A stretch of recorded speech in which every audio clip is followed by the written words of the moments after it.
Before we start this video, we wanted to start with a disclaimer. We will be discussing the 6th and 9th commandments in this video and recommend watching with a parent or guardian. We won't be going into explicit detail, and everything we discuss is age appropriate, although we believe this material is best understood in conversation and should be watched with a parent or guardian.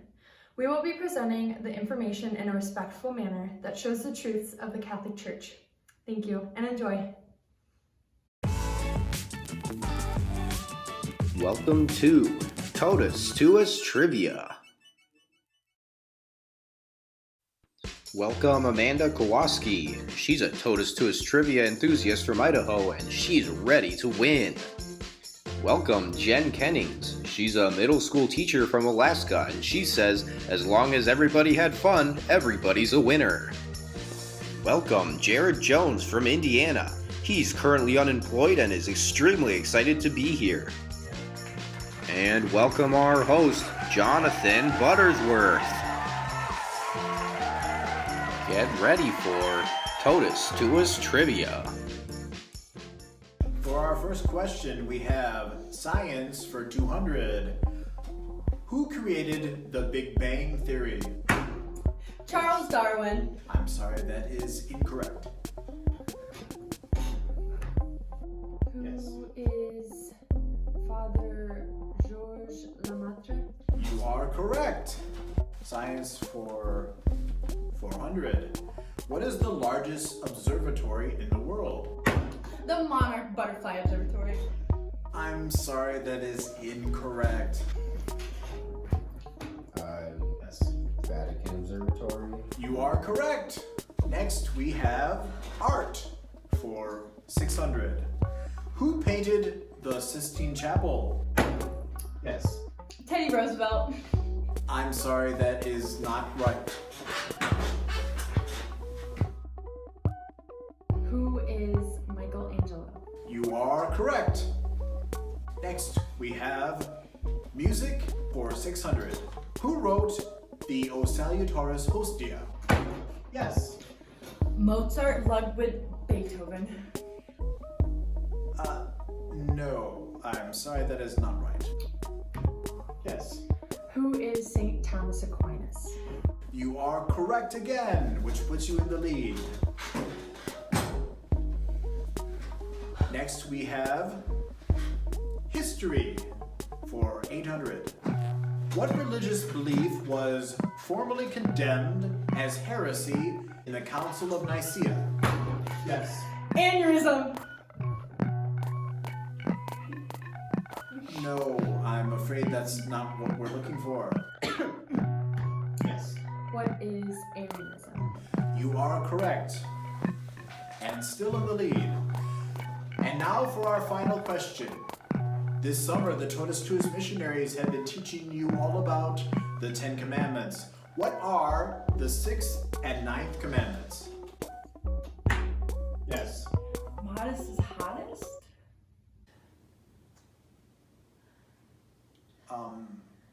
No. No, that is very incorrect. Yes. What is the 6th commandment is thou shalt not commit adultery. Yes. And the 9th commandment is thou shalt not covet thy neighbor's wife. You are right! We have a winner. Congratulations, Jen Kennings. Oh, that reminds me. Isn't that what we're talking about this week? The 6th and 9th Commandments?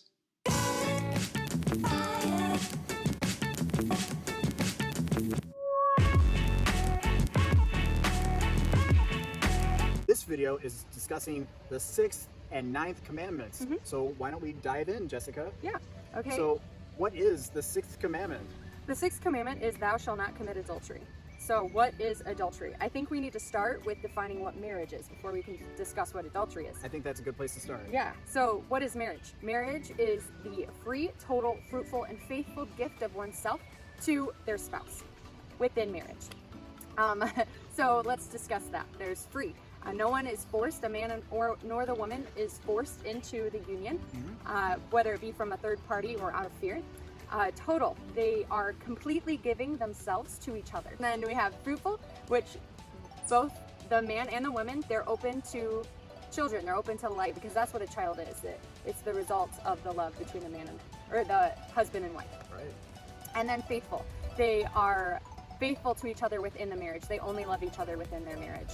Wow, that's really fascinating. I had no idea that marriage hinged on those 4 ideas. Yeah. That's really interesting, yeah. And marriage is actually a vocation. It's a gift from God. It's not really, it's a call. It's a call from God and how we are to love. So Jessica, that was a very good explanation of what marriage is, but how do I know that that's God's design for marriage? Yeah, so we know that this is God's design for marriage because we find it in the Bible with Adam and Eve. We find it in Genesis. Wait a minute. Yeah, he's looking it up right now. And God, through Adam and Eve, gives us the design for marriage. He tells us that it's free, total, fruitful, and faithful. There it is. It's there. Yeah. Wow, that is fascinating because, I don't have to look all over the Bible trying to find it. It's right there in the beginning of Scripture. Right in the beginning of the Bible. I love it. Yeah. That's excellent. Yeah. And we know that their marriage is fruitful because the Lord tells them, be fruitful and multiply so that they can continue the human race. And that's how we're here today. So thank you, Adam and Eve. Yes. And another thing that we learned from Adam and Eve and just from ourselves is that men and women are very different. Very different. We're very different, but we're complementary, and it's really awesome because our differences work really well together. Although there are times when our differences bring up difficulties, and it is hard to communicate, and there can be dissension or discomfort between a man and a woman. But the Lord does not call us to deal with those situations on our own. He is with us through it all, and we kind of just continue to focus our attention on Him, and He will lead us through any kind of difficulty that we may have. Wow, that's really interesting. And think about it. If we were all the same, how boring would that be? Yeah. So boring. But God's a genius, and He knew that having differences would complement each other, like men and women. Wow, that's excellent. And another example is like ketchup and mustard. They're really different, but like together, they're fantastic. I put them on my hamburgers and hot dogs. Love them. So good. Oh, yeah. Yeah. We also have another example for you. We have a physical example. So here I have 2 hearts, a pink and a blue. The pink one is a woman's heart and a blue one is the man's heart. And if you put them together, they can't stick. Why? They can't do it on their own. There's nothing holding them together. But they love each other. Like, shouldn't they be able to stay together on their own?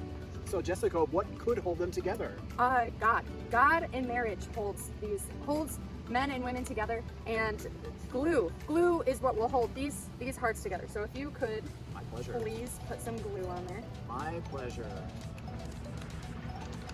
We will stick these hearts together. So the 2 hearts, when there's glue, they become one, just like they become one in marriage. A man and woman's heart, they become one body, one flesh. Just like the Bible tells us, the Lord is the glue in the marriage. God is the glue that holds the man and woman together. Yeah, exactly. Hallelujah. So, Jessica, that was a really good explanation of what marriage is. Lots and lots of ideas. But can you explain for us what adultery is? Yeah, so we've been talking about marriage this whole time, but the 6th commandment actually says, thou shalt not commit adultery. So what does marriage have to do with adultery? Well, adultery is the specific breaking of the marriage vows, of the promise that a man or woman makes to their spouse. And thou shalt not commit adultery, actually, it applies to all sexual sin. We have that's the main title, is thou shalt not commit adultery, but under that we have the sin of using pornography, masturbation, and premarital sex. And I want you to know that sex is very sacred. It's a very healthy, beautiful thing that happens within a marriage. It's like I said before, children, they are the living example of the love between a husband and a wife. But outside of marriage, sex can be very damaging to us. Sexual sin can be very damaging to us. It can be damaging to our relationship with God and to our later vocation in life. Just because it really breaks our hearts and it really separates us from God. So if somebody was called to religious life but had in the past participated in some sort of sexual sin, it will present difficulties later in life when they are trying to live out the vow of chastity. And that's not what God wants for us. He doesn't want us to struggle and be slave to sexual sin. He calls us, that's why he gives us these commandments, like the sixth commandment. He calls us to higher things, and he wants us to live a life of freedom. It's interesting, Jessica, that God gave us these commandments so that we would be free. Yeah. Yeah, very interesting. It's kind of weird. He gives us rules, but these rules are to protect us and to help us be free. Right. So, Mark, what is the ninth commandment? The ninth commandment is, thou shalt not covet thy neighbor's wife. And that means for a married man or woman to have strong sexual desires for someone else who is not their spouse or someone else. Oh, okay. You said the word covet. What does that mean? That's a good question. Covet is a big word. It's not a word that's used very much today, but it's a close friend of envy and jealousy. You know, kind of like having the grass is greener on the other side scenario. You know, where you have envy for somebody else who has something. In this case, another person. So it's really, really unhealthy. These desires can lead to the sixth commandment if they are not brought before God to purify them and make them clean. We should really think of it like driving. You know, when you're driving, you're looking straight ahead. Your focus is on what's ahead, and that's God.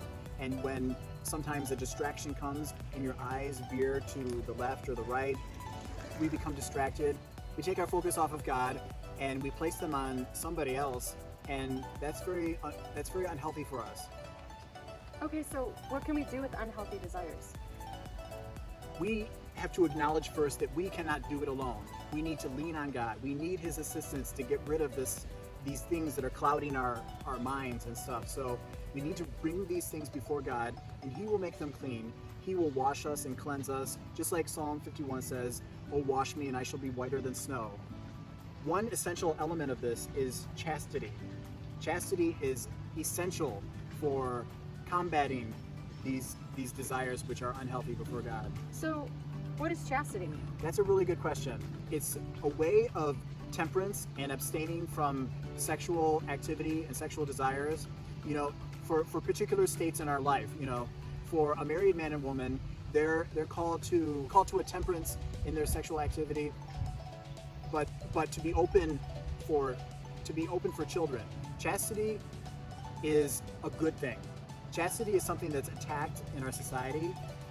Somebody like me, I'm a seminarian for the diocese, and I'm called to chastity for the rest of my life, which means that I will never get married, and I will never have children. I won't have a wife. So I'm going to live a life of chastity. That's the state of life that I'm in. It's not a bad thing. It's a very good thing. It's kind of like taking control of your own sexuality and letting the Lord kind of be the driver of it. That's a really good way to put it. Yeah, instead of being a slave to sexual sin. Exactly. That's exactly right. The enemy likes to attack chastity. He likes to make it seem like any sexual desire or any sexual activity is shameful. And that's not right, because as Jessica was saying, God created the act of sex to be a very beautiful thing, very sacred thing, very holy thing between a man and a woman in marriage. The final thing that I would say about combating these desires is fidelity. What's fidelity? That's another good question. Wow, you have so many good questions. Fidelity means being faithful. We need to be faithful to God first, and then our spouse. And when we do that, we're going to be the most happy. We're going to be just like you said. We're going to be free. We're going to have that freedom. If we remain faithful, it starts with God. We have to remain faithful to Him first, and then to our spouse. And He's in the driver's seat. He's got it. He'll take care of it. He'll do the heavy lifting for us. You know, Jesus was faithful. He had such fidelity to His Father. He followed every instruction emphatically. Everything that the Father wanted, Jesus did perfectly. So He had such great fidelity, and we're called to imitate His fidelity to the Father. The 6th and 9th commandment are pretty cool. They are, when you understand them. I feel like I've learned so much. So the 9th commandment is really interesting because it's more about the desires and the wants that kind of start in our heart and mind, and then these desires, the unhealthy desires, if they go unchecked, they kind of come out in our speech and then our actions, which leads to the 6th commandment and breaking the 6th commandment, which we don't want. But there's hope. There's so much hope that the Lord gives us because He has an unimaginable amount of love, grace, and mercy that He wants to pour out upon us. If you have had anything sexual done to you, trust in the Lord's healing power, talk to God and talk to your parents, and go to confession if necessary. If you have committed sexual sin, go to confession and receive the abundant grace and mercy that the Lord wants to give us. The Lord is merciful and he loves us very much. There is no sin that he won't forgive. Run to the Father and trust in him. And finally, in conclusion, we'd just like to say that everything that we've talked about today is not the philosophy or the position of our Totus Tuus team. It's not just the thinkings of Jessica and Mark. It comes straight from the Catechism of the Catholic Church. We strongly encourage you to review the Catechism for all of these topics with your family, with parental guidance, and it can be very beneficial for your family, to strengthen your family, to understand more about the 6th and 9th commandments. Awesome. Yeah. Awesome. Awesome conversation, guys. See you next time.